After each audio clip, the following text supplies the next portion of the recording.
گفت احصایی که امسال در ترکیه گرفته شده بود 2 میلیارد دلار را افغانها از افغانستان ربوده و دزدی کرده و در ترکیه تجارت و سرمایه گذاری کردن. به خاطر پشتونیت نبوده، به خاطر تاجیکیت نبوده، به خاطر حکومتی نبوده که یک قوم حاکم شود، به خاطر ازی بوده که اسلام حاکم شود.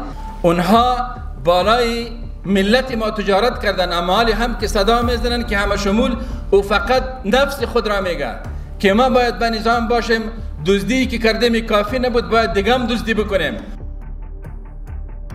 با مرد راستین فداکار کشورم، با مرد راستین فداکار کشورم، سردادگان لشکر.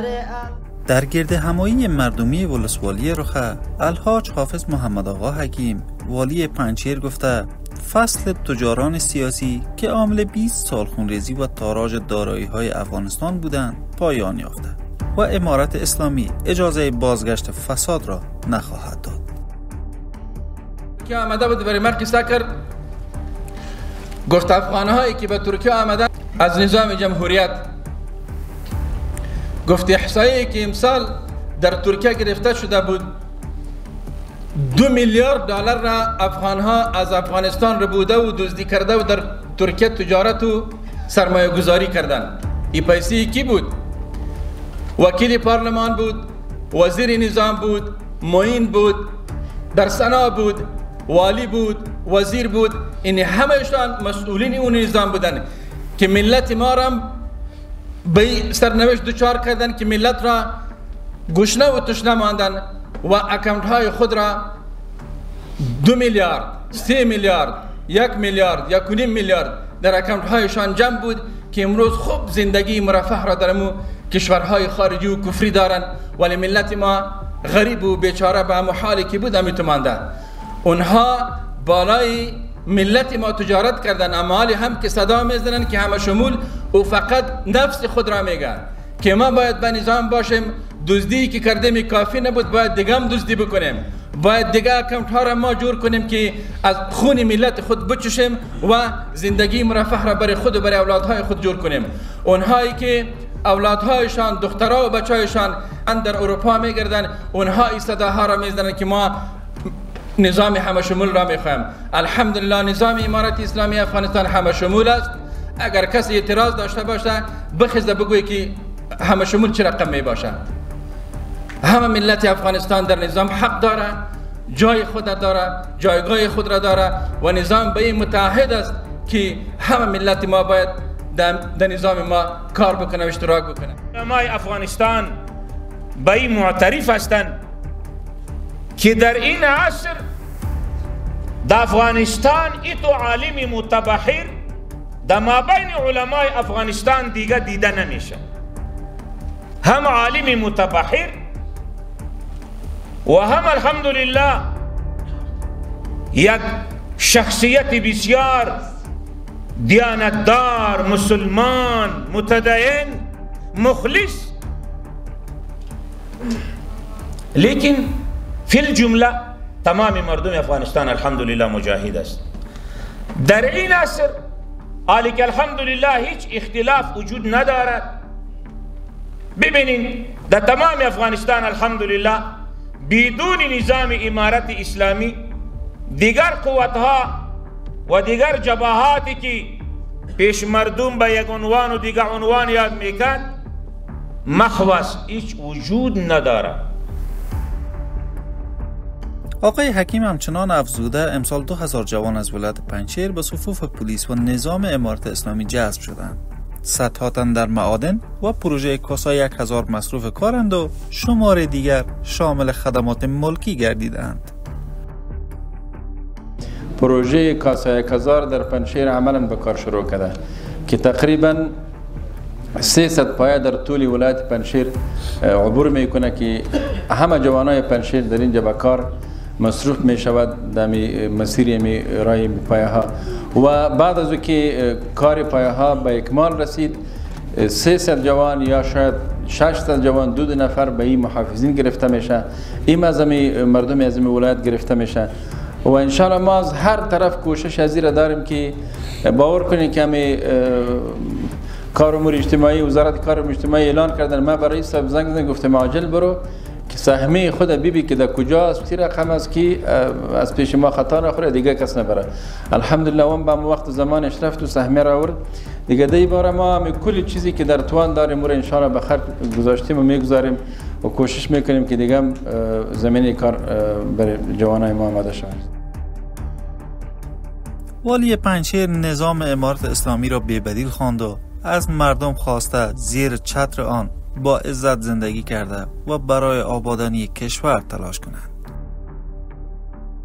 و کوشش نهایی مسئول شمایی می باشد که با ملت خود ما زمینه کار را مساعد بسازیم، برشان پروژه بیاریم، از کانال گرفته، از سیستم آب گرفته، از سرک گرفته، از جویو، از پل و پلچک گرفته، این همه موضوعات را ما روزانه سر از این مجالس میکنیم، به مؤسسات میتیم و مشکلات را که جناب حاجی صاحب پیشتر اشاره کرد که این مشکلات را ما به مؤسسات هم دادیم و به وزارت ها و به مو واحد های اولی خود همین مشکلات را رساندیم.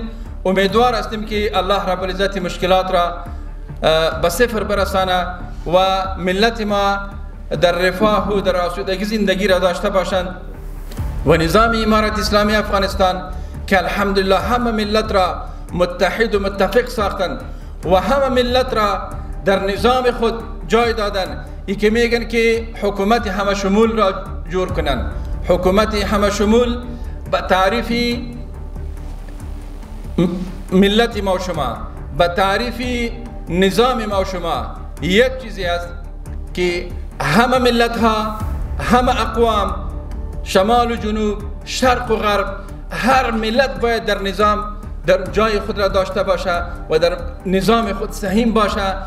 بگوی کدام قوم و کدام ملت و کدام ولایت در نظام ما سهم نداره، ولی کسی انتخاب میشه از ولایت و از سمت و از هر نقطه افغانستان که او کسی باشه که به نظام به دین الله رب العزت او صادق باشه. و ما و شما شکر از این را بکشیم که چند دهه که در افغانستان جهاد شده، به خاطر اعلای کلمت الله، به خاطر اخوت و برادری بوده، به خاطر پشتونیت نبوده، به خاطر تاجیکیت نبوده، به خاطر حکومتی نبوده که یک قوم حاکم شوه، به خاطر ازی بوده که اسلام حاکم شوه. مسلمان ها تحت هر نام و نشان و زیر هر نام و عنوان و نژاد و زبان و رنگ و پوستی که هستند زیر لوای لا اله الا الله زندگی بکنن. ما و شما برابر روس ها دادیم، شهدای امریکایی ها دادیم، شهدایی را که در برابر انگلیس ها دادیم.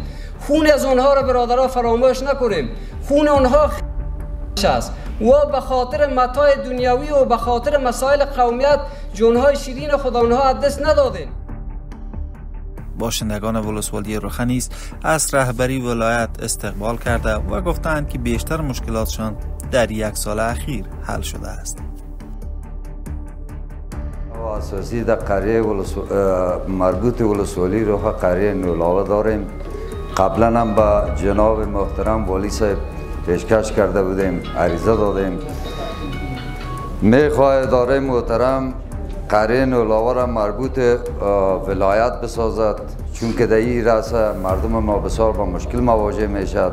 قبلا هم ما مربوط ولسوالی روح بودیم و فعلا هم خواهان ولسوالی روح هستیم و از ولسوالی روح خوش است ملت ما، مردم ما.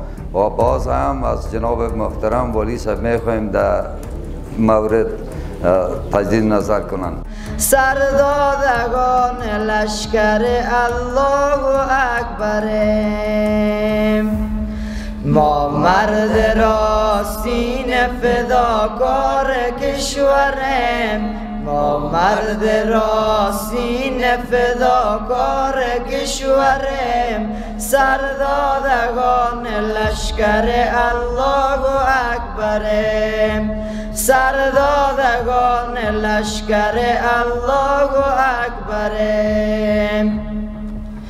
تطبیق امر حق به جهان است کار ما، تطبیق امر حق به جهان است کار ما.